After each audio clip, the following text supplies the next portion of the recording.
வணக்கம் மக்களே, welcome to the fences show. இன்னைக்கு ஷோவில் நம்ம பார்க்க போகிறது பேக் இன் ஆக்ஷன் அப்படின்ற இங்கிலீஷ் மூவியோட ரிவ்யூ. இந்த படம் பார்த்தீங்கன்னா நெட்ஃப்ளிக்ஸ் ஓடிடி ஆப்பில் அவைலபிளாக இருக்குது, தமிழ் டப்பிங்லேயுமே அவைலபிளாக இருக்குது. இந்த படத்தில் கேமரூன் டயாஸ், ஜேமி ஃபாக்ஸ் மற்றும் பலர் நடிச்சிருக்காங்க. இந்த படம் ஒரு காமெடி கலந்த ஸ்பை த்ரில்லர் அப்படின்னே சொல்லலாம்.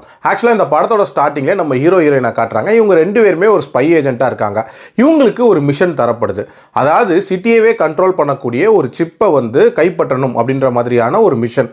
அந்த மிஷனின் போது தான் ஹீரோயின் ஹீரோ கிட்ட ரிவீல் பண்ணுறாங்க தான் ப்ரெக்னெண்ட்டாக இருக்கேன் அப்படின்றத.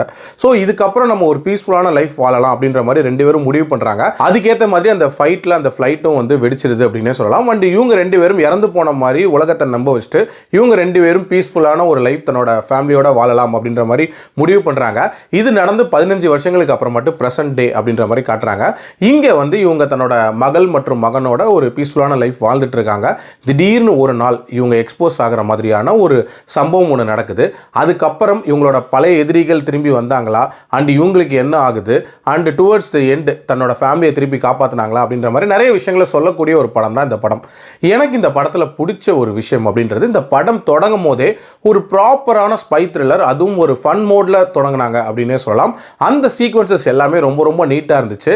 அதுலேயும் இவங்க அந்த ஹிடன் மோட்குள்ளே போனதுக்கு அப்புறமாட்டு அந்த பழைய லைஃப்பை மிஸ் பண்ணக்கூடிய அந்த காட்சிகள்லாம் இருக்குல்ல, அது எல்லாமே ரொம்ப ரொம்ப நீட்டாக எடுத்திருந்தாங்க. அதே மாதிரி அந்த பப்ல நடக்கக்கூடிய அந்த இன்சிடென்ட் அதுவுமே பயங்கர பக்காவாக இருந்துச்சு அப்படின்னே சொல்லலாம். அதே மாதிரி அந்த பழைய எதிரிகள் திருப்பி வந்ததுக்கு அப்புறமாட்டு இந்த ஃபேமிலிக்கு என்ன நடக்க போகுது அப்படின்ற ஒரு பரபரப்புக்குள்ளே தான் இந்த கதையை கொண்டு போயிருந்தாங்க. ஒரு கட்டத்துக்கு மேலே, அதாவது ஹீரோயினோட அம்மாவை பார்க்கறதுக்காக லண்டனுக்கு போவாங்க. அதுக்கப்புறமே பார்த்தீங்கன்னா இந்த கதை ரொம்ப தொய்வாக நகர ஆரம்பிச்சிருச்சு அப்படின்னே சொல்லலாம். ஒரு மாதிரி பயங்கர அன்ஆர்கனைஸ்டாக அந்த போர்ஷன்ஸை கொண்டு போயிருப்பாங்க. அதுக்கப்புறம் வில்லன் யார் அப்படின்றது ஓரளவுக்கு ட்விஸ்டாக இருந்தாலும் டுவர்ட்ஸ் தி எண்ட் இந்த மாதிரியான ஒரு விஷயம் தான் நடக்க போகுது அப்படின்றத நம்ம ப்ரெடிக்ட் பண்ண மாதிரி தான் இருந்துச்சு. டியூரேஷன் வைஸ் பார்த்தீங்க அப்படின்னா 2 மணி நேரத்துக்குள்ளே முடியக்கூடிய ஒரு படம் தான். ஓவரால் என்ன பொறுத்த வரைக்கும் ஒரு டைம் பாஸ்க்கு பார்க்குற மாதிரியான ஒரு ஸ்பை த்ரில்லர் மூவி தான். டைம் இருந்தால் கண்டிப்பாக ட்ரை பண்ணி பாருங்கள். அடல்ட் கண்டென்ட்டை பொறுத்த வரைக்கும் இதில் சில ரிப்ளாக் சீன்ஸ் இருக்குது, அதுக்கேற்ற மாதிரி பிளான் பண்ணிக்கோங்க. என்னோட ரேட்டிங் இந்த படத்துக்கு 2.8 out of 5. மீண்டும் அடுத்த விமர்சனத்தில் சந்திக்கிறேன். நன்றி, வணக்கம்.